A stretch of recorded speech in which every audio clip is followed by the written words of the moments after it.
Hello and welcome to News Across Nigeria. I'm Olumide Macaulay. On the program today, Bill and Melinda Gates Foundation, Dangote Foundation, and the Yobe state government appraise progress made in the fight against polio and other children's diseases in Yobe state.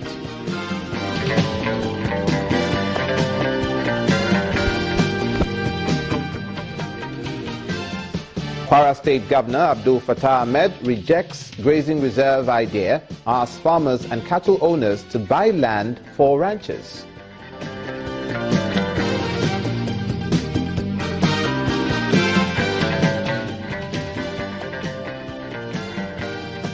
And the Bayelsa State government injects $2.1 billion to fight against HIV and AIDS prevalence in the oil-rich state.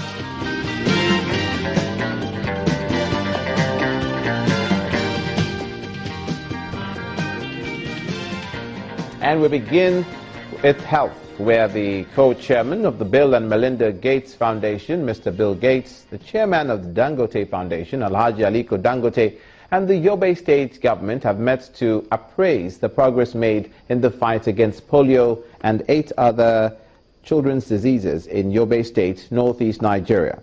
The tripartite group had signed a memorandum of understanding in January to strengthen routine immunization in the state following the time of threatened security there.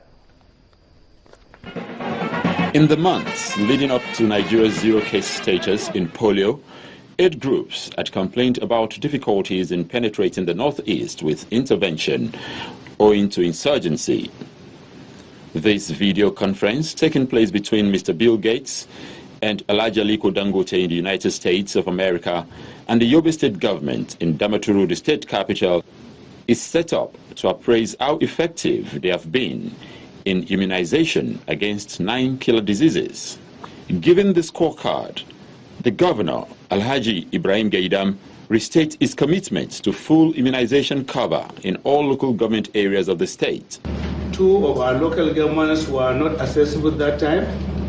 Now that the security situation has improved, significant number of our women, newborn, and children under the age of 5 years will be served with life-saving vaccines, and communities under the umbrella of the Memorandum of Understanding. Through the video feed, Mr. Bill Gates commends the state government on the progress made, while the chairman of the Dangote Foundation, Alhaji Aliko Dangote, pledges to partner with the government to rebuild health facilities. I really think both the governor and deputy governor should be congratulated for their dedication to this effort. It's absolutely correct that getting the administrative data to be correct is a very hard thing. And so the fact you reported the DHIS data as the data you're sure of shows a commitment to correct reporting. One of the things that I would like to suggest, Your Excellency, is that the health facilities in the 2 liberated local governments, I would like Dangote Foundation with the state government to partner in establishing those health facilities that are actually being destroyed. In view of the amount of resources being poured into the cause of immunizing children against polio, tuberculosis, hepatitis B, and the other child killer diseases, all parties involved are praying for continued peace in the Northeast. Meanwhile, a group of children drawn from various states of the Federation have submitted a petition to the National Human Rights Commission on the plights of internally displaced children across camps in Nigeria. They want the government to intervene and address the deplorable conditions in the camps, especially cases of malnutrition, unhygienic living conditions, and the high rate of child abuse. Here with a resolution that must be followed. We have lived in pain and silence for too long, and today we say never again.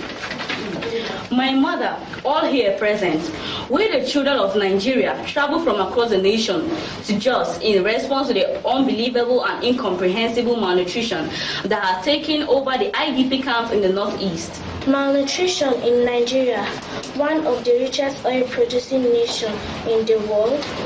Malnutrition in Nigeria, one of the richest agricultural potential nations in the world. Malnutrition in the camps, with children dying on a daily basis. How can there be malnutrition when billions are voted for food? When international donations in dollars flow in on a daily basis like river? How can there be malnutrition when donations by corporate organizations in cash and kind runs into billions? Individual on a daily basis, NGOs and characters has practically taken over the streets of Borno State. How can anybody have the courage to tell us Nigerians that our children, the innocent children of the innocent, are dying in numbers for lack of food, to the extent that it was reported in the mass media and the United Nations warning us of the pending humanitarian disaster because of lack of food? Away from the northeast to legal matters now, and the north central, a federal high court sitting in Abuja will tomorrow, July the 15th, decide on the bail application filed by Senator Yobe Omisore, who's been in EFCC custody since July the 3rd, 2016. Justice Solukayode Adeni adjourned ruling after listening to the lawyers to Senator Omisore and the EFCC. Mr. Chris Uche, who represented Senator Omisore, asked the court to vary the conditions of administrative bail granted to his client, or in the alternative, grant him a fresh bail pending when the anti-graft agency is ready to charge him to court.